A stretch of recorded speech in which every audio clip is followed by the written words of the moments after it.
Hello guys, welcome back to YouTube channel SK account classes. तो guys, ये हमारा एक और फेवरेट वीडियो है हमारा, क्योंकि आप जब डिमांड करते हैं तो हमें बहुत खुशी मिलती है कि कोई हमारे चैनल पे एक डिमांड आती है। हम आपकी कोई भी क्वेश्चन की डिमांड, तो हमें बहुत खुशी मिलती है कि आपको हमारे वीडियोस पसंद आ रहे हैं और हमसे ही आपको क्वेश्चंस चाहिए। तो ये हमारा आज का video on demand second part चल रहा है। क्वेश्चन नंबर 6 आपने डिमांड की है, जीएसटी स्लैब्स करेगा 12% पे। आज हम ये क्वेश्चन देखेंगे कि किस तरीके से इसको हम सॉल्व करते हैं पूरा।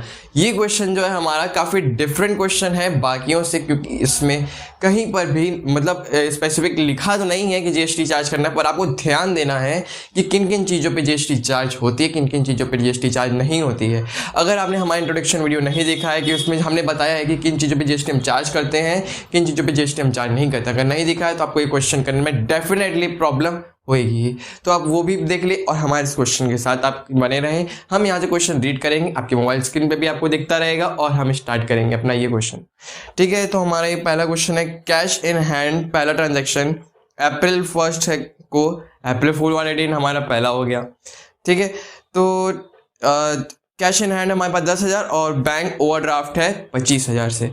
तो गाइस देखिए, जब हम अपना ट्रांजैक्शन करते हैं रिकॉर्ड, तो वहाँ पर कैश, जब अगर कैश इन हैंड हमारे पास रहता है तो वो किधर जाता है, इस साइड, टू साइड लिखते हैं। तो अप्रैल का महीना है, लिख लेते हैं दोनों तरफ। अप्रैल फूल बना रहे हैं पैसा देके, है ना। चलिए देखते हैं अमाउंट क्या है, 10,000 एंड 25,000 बैंक का ओवरड्राफ्ट है। पहले देखिए यहाँ पे टू बैलेंस सीडी लिखते हैं, कैश कॉलम में लिख देंगे 10,000। क्लियर है। यहां पर बैंक का टू साइड नहीं लिखेंगे बिकॉज हमारे ये बैंक ओवरड्राफ्ट है। अब बैंक ओवरड्राफ्ट क्या होता है, देखिए हमारे बैंक से अगर आप पैसा ज्यादा निकाले, ओवर निकाल लेते हैं, तो उसको ओवरड्राफ्ट कहते हैं। हमारे पास 25,000 रुपए है, हमने बैंक से कहा हमें 35,000 चाहिए, तो जितना हमने अमाउंट ज्यादा निकाला वो ओवरड्राफ्ट होता है। ओवरड्राफ्ट वाला अमाउंट हम बाई साइड लिखते हैं। ठीक है, तो यहां लिखेंगे फिर से बाई बैलेंस बीडी, दोनों में बीडी बीडी लिखेंगे और अमाउंट 25,000 जो है इस कॉलम में जाएगा। क्लियर है। Next is sold goods 9,000 plus GST against cheque and it was deposit into bank. Bank में डिपॉजिट हो रहा है चेक। देखिए ये चेक हमारे पास नहीं है, वो डायरेक्ट बैंक में जा रहा है, इसलिए ये चेक रिसीव नहीं हुआ। इसको हम चेक रिसीवेबल नहीं लिखेंगे, डायरेक्ट बैंक में सबमिट हो गया। तो ये हमारा एक जनरल प्रॉपर का पार्ट नहीं होता है। ठीक है, तो टू सेल, हमने सेल किया, डेट क्या था 4 लिख देते हैं, to sale account. Amount 9,000, GST भी लगाना है, 9,000 यहां लिख दिए। बैंक कॉलम में लिखेंगे क्योंकि हमें बैंक में सबमिट हो रहा है। अब दो और लिखेंगे, to C GST, to output लगा सकते हैं, जैसे जिनको पता है कि सेल के साथ आउटपुट लगता है, आउटपुट लगा लीजिए। आउटपुट क्यों लगाते हैं इसका कॉन्सेप्ट मैंने आपको पहले ही बता दिया है कि जब हमने जनरल एंट्री का स्टार्ट किया था विद जीएसटी में, उस समय की सेल के साथ हम आउटपुट लगाते हैं, परचेज के साथ हम इनपुट चार्ज करते हैं। ठीक है, तो यहाँ आउटपुट सी जीएसटी लिख देंगे, यहाँ भी सेम एस जीएसटी। और जीएसटी स्लैब हमारा कितना है 12% का। 12% मतलब क्या, हमने आपको कई बार बताया है कि अगर ये दिया है तो ये वाला अमाउंट जो है ये आईजीएसटी का है ना, आईजीएसटी का है। सीजीएसटी उनका हाफ होता है, तो 6% चार्ज करेंगे 9,000 पे, तो कितना आ जाएगा 540 एंड 540, इतना ही अमाउंट आएगा हमारा। आगे है 6 को check receive from Kamal 6,800 discount allowed discount 200।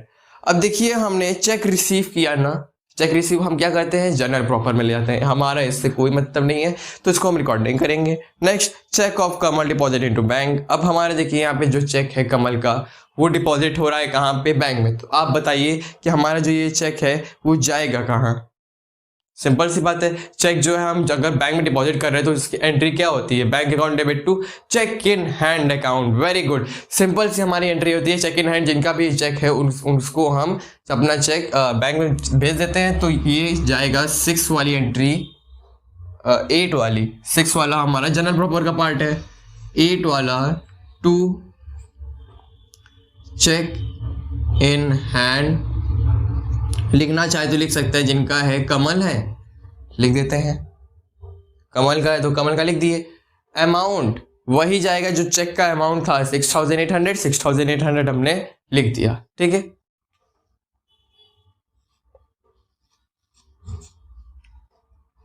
यहां पे डैश लगा सकते हैं क्योंकि कैश से इन ट्रांजैक्शन से कोई मतलब नहीं था।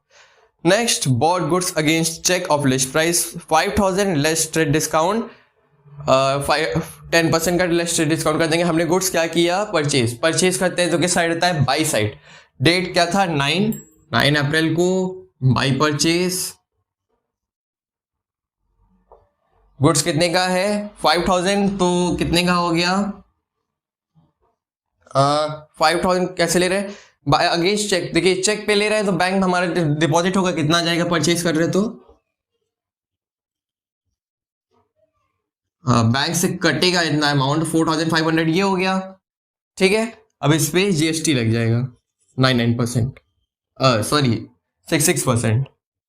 बाई, अब यहां क्या लिखेंगे, इनपुट CGST बाई इनपुट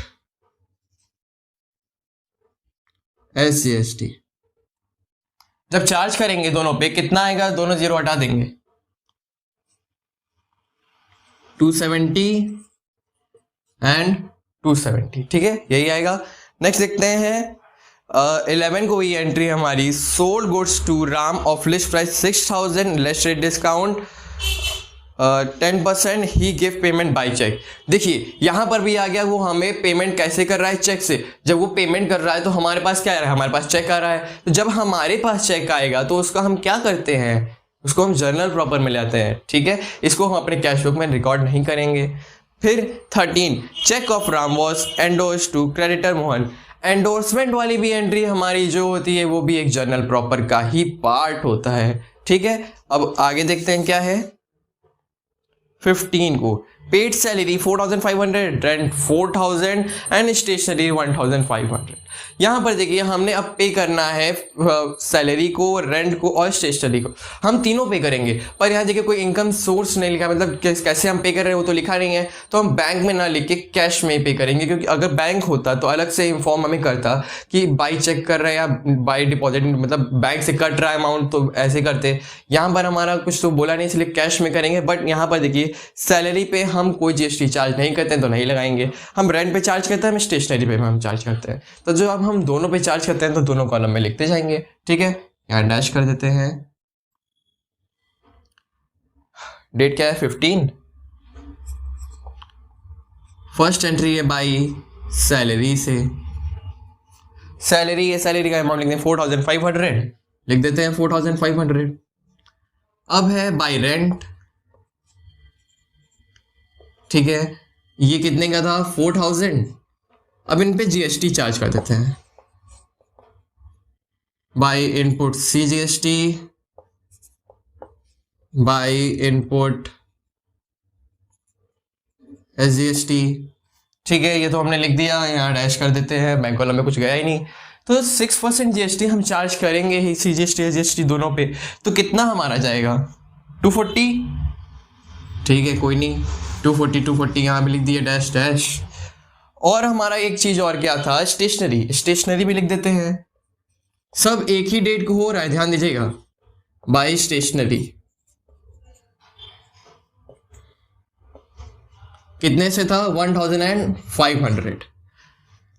अब जीएसटी चार्ज कर ले, by input CGST by input SGST। ठीक है, अब इस पे जीएसटी जब चार्ज कर लेंगे तो कितना आएगा, 6% चार्ज करना है, 90 आ जाएगा, है ना। या 90 तक लिख दिए, ये भी हो गया। अब आगे बैंक चार्जेस। बैंक चार्जेस है हमारा 17 को पे कर रहे हैं। देखिए बैंक चार्जेस पे भी हमारा क्या होता है, जीएसटी चार्ज किया जाता है, इस पे भी हम चार्ज करेंगे। 17 को हो रहा है बाई बैंक चार्ज, जीएसटी वाला कॉलम लिख लेते हैं, by input CGST same by input SGST, वैसे ही सेम अमाउंट से हम करेंगे। बैंक चार्जेस कितने का था?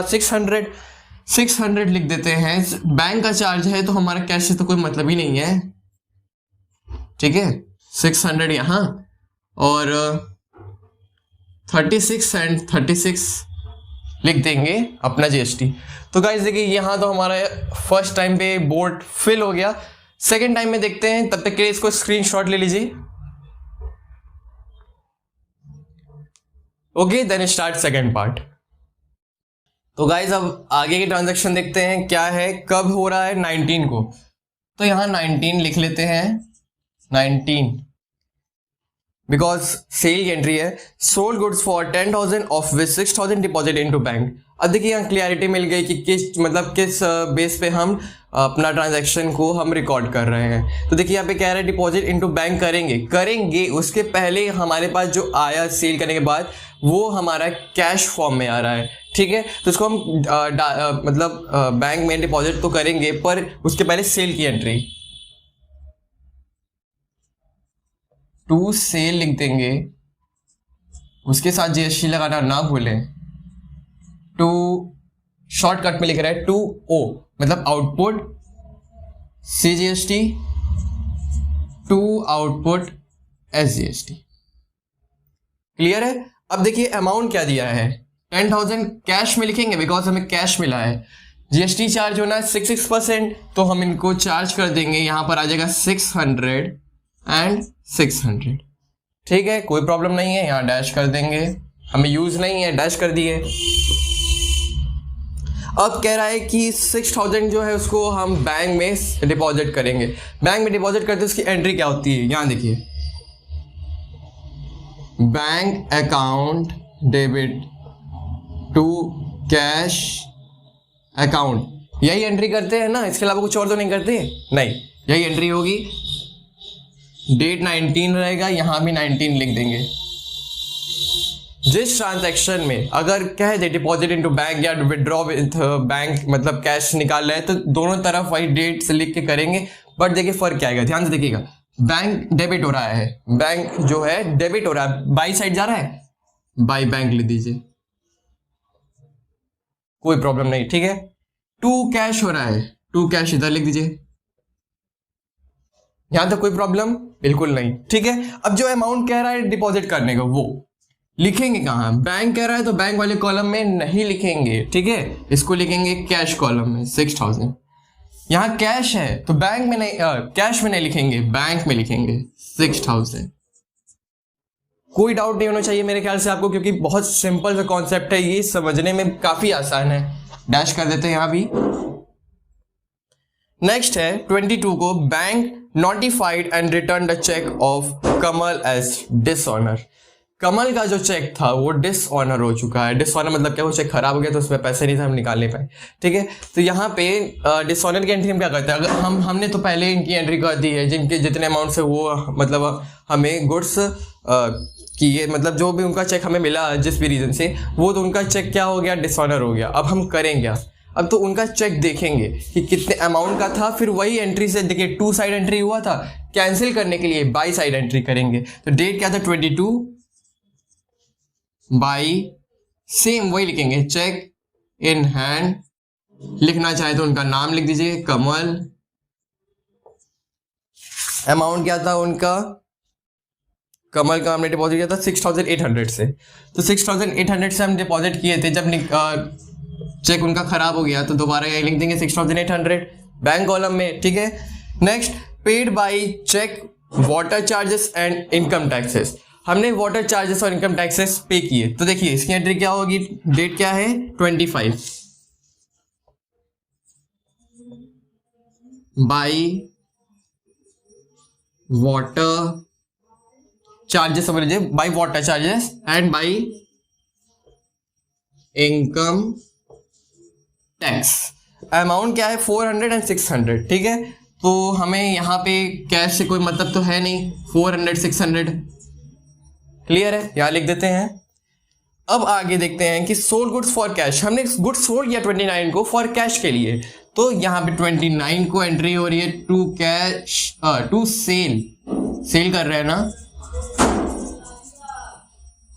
To output CGST to output SGST।